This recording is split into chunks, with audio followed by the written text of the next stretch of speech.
Welcome to my channel Edutech page. Edutech পেজে আপনাদের স্বাগত জানাই। এই রকম পেজ বর্ডার কিভাবে খুব সহজে আপনারা তৈরি করতে পারবেন সেটাই আজকে দেখাবো। যদি চ্যানেলে নতুন হয়ে থাকেন please hit the subscribe button. যদি অলরেডি সাবস্ক্রাইব করে থাকেন থ্যাংক ইউ সো মাচ। তো চলুন ভিডিওটা শুরু করা যাক।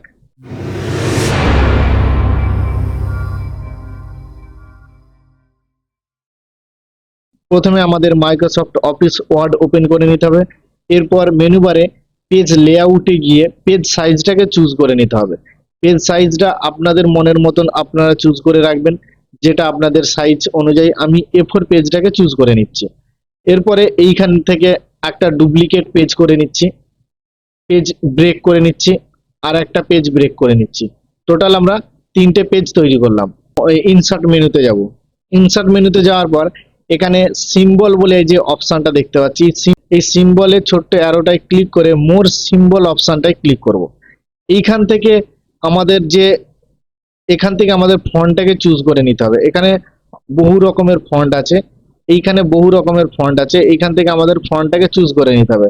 তো আমরা চুজ করে নিচ্ছি এই যে ফন্টটা, এই ফন্টটা। আপনাদের সুবিধার্থে এই ফন্টের ডাউনলোড লিংক আমি ডেসক্রিপশন বক্সে দিয়ে দিচ্ছি, আপনারা ওখান থেকে খুব সহজে ডাউনলোড করে নিতে পারবেন। তো চলুন আমরা প্রথমে, আমি আমার পছন্দ মতন একটা সিম্বল আমি চুজ করে নিচ্ছি। চুজ করে নেওয়ার পর যখনই আমরা সিলেক্ট করে ইনসার্ট মেনুতে ক্লিক করলাম, এইখানে আমাদের ফন্টটা চলে আসছে। তো এই ফন্টটাকে আমরা যদি দেখাই, এই ফন্টটাকে সিলেক্ট করব। সিলেক্ট করে ইনসার্ট মেনুতে যাব। এটা ফন্টটাকে সিলেক্ট করার পর ওয়ার্ড আর্থ অপশানের অ্যারোতে ক্লিক করে এই ওয়ার্ড আর্থ অপশানটাকে আমরা চুজ করে নেব। নেওয়ার পর সেখানে যে ফন্ট স্টাইলটা আমরা নিয়েছিলাম, এখানে সেই ফন্ট স্টাইলটা আমাদের খুঁজতে হবে। নেওয়ার পর ওকে করব। ওকে করে এটাকে তো আমরা কোনো জায়গায় মুভ করাতে পারবো না, তার জন্য এটাকে ফরম্যাট মেনুতে গিয়ে টেক্সট ওয়ার্পিং থেকে এটাকে ইন ফ্রন্ট অফ টেক্সট বা বিহাইন্ড টেক্সট দুটোর যে কোনো একটা আপনারা করতেই পারেন। এরপরে এটাকে একটু বড় করে নেব, সাইজটা একটু বড় করে নিলাম। নিয়ে এটাকে একটু রোটেট করে দেবো।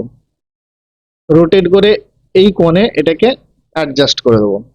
সেম ভাবে অল কন্ট্রোল চেপে রেখে লেফট ক্লিক চেপে রেখে টেনে ছেড়ে দেবো। এর একটা ডুপ্লিকেট তৈরি করে নিলাম। এবার এটাকে রোটেট করে এই কোণে বসিয়ে দিলাম। আবারও একইভাবে অল কন্ট্রোল চেপে রেখে আরেকটা ডুপ্লিকেট করে নেব। এটাকেও আমরা নিচের এই কোণ বরাবর রেখে দেবো।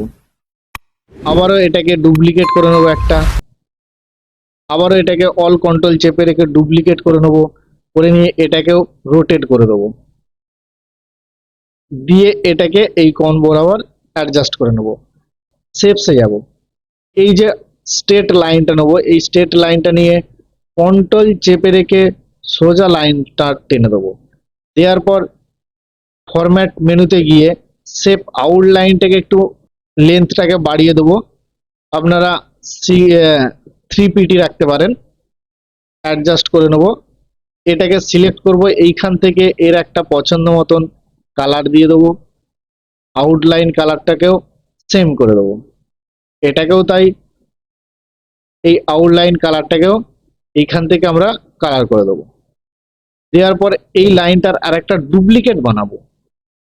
বানিয়ে এইরকম এটাকে অ্যাডজাস্ট করে নেব। এটাকে একটু আমরা অ্যাডজাস্ট করে নিই। ওকে। এরপরে এই দুটোকে সেম ভাবে আমরা কালার করে দেবো। এই দুটোকে সিলেক্ট করব, কন্ট্রোল চেপে রেখে ওপরেরটাকেও সিলেক্ট করব। সিলেক্ট করার পর ফরম্যাট মেনুতে গিয়ে এখানে গ্রুপ অপশন পাচ্ছি, এটাকে গিয়ে আমরা গ্রুপ করে দেবো। এবার অল কন্ট্রোল চেপে রেখে এটাকে আরেকটা ডুপ্লিকেট করে নেব। নিয়ে এটাকে এইরকম পজিশনে এসে এটাকে অ্যাডজাস্ট করে নেব। এরপরে এটাকে আরেকটা ডুপ্লিকেট করব, করে এটাকে রোটেট করব 90 ডিগ্রি। রোটেট করার পর এটাকে তুলে এনে এই সাইডে বসাবো।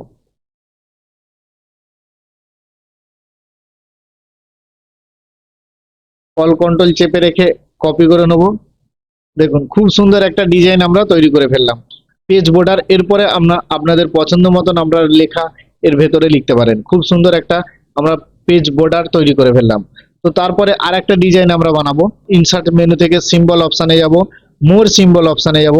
এইখান থেকে আমাদের আর একটা পছন্দ মতন সিম্বল চুজ করে নিতে হবে। আমি এই স্টাইলটা নিয়ে নিলাম। এবার এটাকে সিলেক্ট করে ওয়ার্ড আর্ট অপশান থেকে এটাতে ক্লিক করব, করে এইখান থেকে আবার আমাদেরকে বরাবরের মতো সেই ফন্টটাকেই চুজ করে নিতে হবে, নিয়ে ওকে করে দিতে হবে। দেওয়ার পরে এটাকে সরাতে গেলে ফরম্যাটে গিয়ে টেক্সট ওয়ার্কিং থেকে ইন ফ্রন্ট অফ টেক্সট বা বিহাইন্ড টেক্সট আপনাদের পছন্দ মতন আপনারা তৈরি করতে পারেন। এরপরে এটাকে অল কন্ট্রোল চেপে রেখে চার কোণে বসাবো এবং এটাকে রোটেট করে দেবো। এইরকম করে আমরা এটাকে রোটেট করে দেবো। এখানে একটা, এটাকেও রোটেট করে দেবো, এটাকেও বরাবরই আগের মতন করেই এটাকেও রোটেট করে দেবো। এরপর এটাকে সিলেক্ট করে এর একটা কালার করে দেবো। এরপরে ইনসার্ট থেকে শেপসে যাব, এখান থেকে শেপ লাইনটাকে নিয়ে নেব। শেপ লাইনটা নেওয়ার পরে শেপ লাইনে আউট লাইনটাকে একটু মোটা করে দেবো, 3 রেখে দিলাম, কালার করে দিলাম।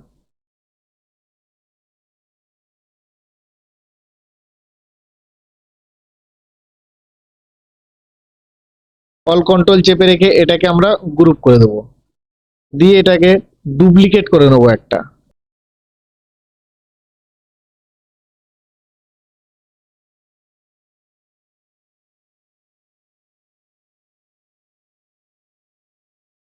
ওকে, এটাকেও কালার করে দেবো।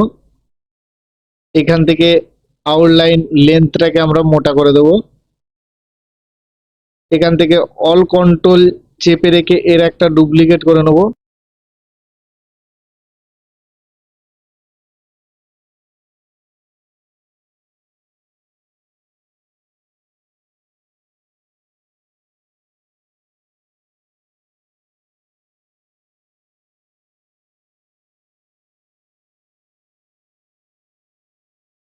দেখুন খুব সুন্দর একটা আরও একটা আমরা পেজ বর্ডার তৈরি করতে পারলাম। তো চলুন আর একটা পেজ বর্ডার আমরা তৈরি করে দেখি।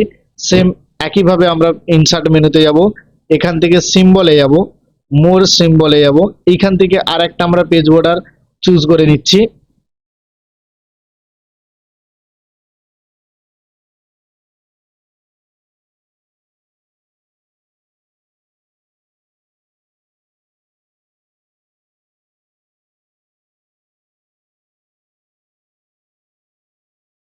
ইনসার্ট মেনু থেকে শেপসে যাব, এইখান থেকে এই সিঙ্গেল লাইনটা নেব।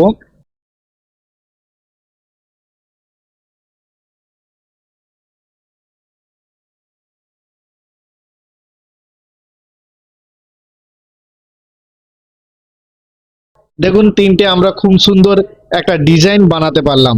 খুব সুন্দর পেজ বর্ডার আমরা তিনটে ডিজাইন করে ফেলতে পারলাম। তো যদি ভিডিওটা ভালো লেগে থাকে লাইক করুন, কমেন্ট করুন, সাবস্ক্রাইব করুন। এইরকম রিলেটেড ভিডিও পেতে চ্যানেলটিকে সাবস্ক্রাইব করুন। দেখা হচ্ছে পরের ভিডিওতে।